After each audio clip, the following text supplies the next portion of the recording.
Мындан кийин эл журт, карапайым эл. Мындан кийин ак үйдү, көк үйдү өрттөбөйбүз.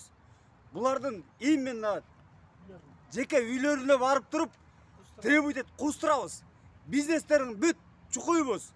Ошо налог төлөбөйт ошо бизнестерин. Төлөбөйт. Төлөгүлө, налогуңарды төлөгүлө. Бюджетке ошол үчүн акча түшпөй атат бюджетке. Азыр булар деген акырын келет, отуруп алат.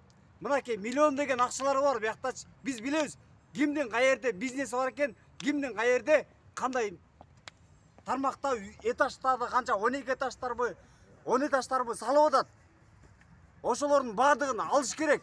Элге кайтарыш керек. Мыйзам чегинде. Мыйзам чегинде кайтарабыз. Биз мына больницадан чыктык, угуп койгула. Мына эми бизе ойгондук. Эми кечирип койгула. Мындан кийин ак үйгө көк үй дебейбиз. Эми именно үйүңөргө барабыз. Үймө үй кыдырып туруп, элди чогулуп туруп, ошол жерден көрөсүңөр, шермендеңерди. Колдойсуңарбы ушу демилгени? Колдойбуз, абдан колдойбуз. Туура ушундай.